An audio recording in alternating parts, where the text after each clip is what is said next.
राधे राधे मित्रों, आप सभी को योगिनी एकादशी की हार्दिक शुभकामनाएं। आज हम आषाढ़ मास के कृष्ण पक्ष की योगिनी एकादशी की व्रत कथा सुनेंगे। तो आइए अब हम एकादशी की व्रत कथा सुनते हैं। एक बार धर्मराज युधिष्ठिर भगवान श्री कृष्ण से बोले, कृष्ण, आपने मुझे जेठ माह के शुक्ल पक्ष की निर्जला एकादशी की व्रत कथा सुनाई। अब आप कृपया कर आषाढ़ माह के कृष्ण पक्ष की एकादशी का नाम और महत्व का वर्णन कीजिए। तब श्री कृष्ण भगवान ने कहा, राजन, आषाढ़ माह के कृष्ण पक्ष की एकादशी का नाम योगिनी है। यह एकादशी तीनों लोकों में प्रसिद्ध है। मैं आपसे पुराणों में कही हुई एक कथा कहता हूँ, ध्यान पूर्वक सुनिए। अलकापुरी नामक की नगरी में एक कुबेर नाम का राजा रहता था। वह शिव भक्त था। वह शिव की बहुत भक्ति करता था। उसकी पूजा के लिए जो माली फूल लाया करता था उसका नाम हेमा था तथा उसकी एक विशालक्ष नाम की अत्यंत सुंदरी स्त्री थी। एक दिन हेमा माली मानसरोवर से फूल ले आया, परंतु कामासक्त होने के कारण फूलों को वह घर में रखकर अपनी स्त्री के साथ रमण करने लगा और दोपहर तक फूल देने न गया। कुबेर को उसकी राह देखते देखते दोपहर हो गई तो उसने सेवकों से कहा, हेमा मालिनी का पता लगाओ कि अभी तक फूल क्यों नहीं लाया। सेवकों ने उसका पता लगाकर कहा, हे राजन, वह माली अपनी पत्नी के साथ घर में बैठा है।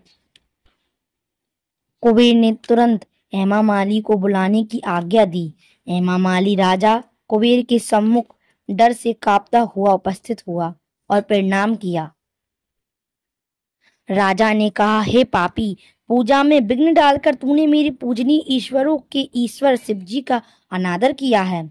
इससे मैं तुझे श्राप देता हूँ कि तू अपनी स्त्री का वियोग भोगे और मृत्यु लोक में जाकर कौड़ी हो। कुबेर के श्राप के प्रभाव से वह स्वर्ग से पृथ्वी पर पहुंचकर कोढ़ी हो गया। उसकी स्त्री भी उसे छोड़कर चली गई। मृत्यु लोक में आकर वह महान दुख भोगने लगा। शिव जी की भक्ति के प्रभाव से उसकी बुद्धि मलिन नहीं हुई थी। वह तपोस्थली हिमालय में पहुंचा और उसे वहां मरखंडी ऋषि के दर्शन हुए। उसको देखकर मरखंडी ऋषि बोले कि तूने ऐसे कौन से कर्म किए हैं जिससे तू कोढ़ी हुआ है और महान दुख भोग रहा है। उस पर हेमा माली बोला, हे मुनि, मैं यक्षराज कुबेर का सेवक था। मैं राजा की पूजा के लिए नित्य प्रति फूल लाया करता था। एक दिन अपनी स्त्री के साथ विहार करते करते देर हो गई और दोपहर तक फूल लेकर पहुंचा तो उन्होंने मुझे श्राप दे दिया। अब आप कोई ऐसा उपाय बतलाइए जिससे मेरी मुक्ति हो।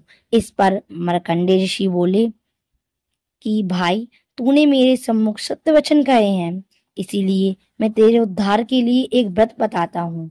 यदि तू आषाढ़ माह के कृष्ण पक्ष की योगिनी नामक एकादशी का विधि पूर्वक व्रत करेगा तो तेरा पाप नष्ट हो जाएंगे, पाप मिट जाएंगे। हेमा मालिनी ने प्रसन्न होकर मुनि के वचनों के अनुसार योगिनी एकादशी का विधि पूर्वक व्रत किया।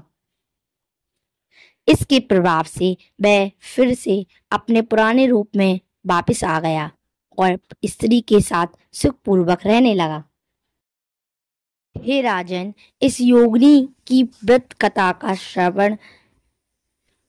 श्रवण फल 88 शास्त्र ब्राह्मणों को भोजन कराने के बराबर है। इसके व्रत से समस्त पाप दूर हो जाते हैं और अंत में स्वर्ग की प्राप्ति होती है। बोलिए एकादशी माता की जय। अगर आप भी एकादशी का व्रत रखते हैं तो हमारी वीडियो को लाइक करें और चैनल को सब्सक्राइब करें। धन्यवाद। राधे राधे।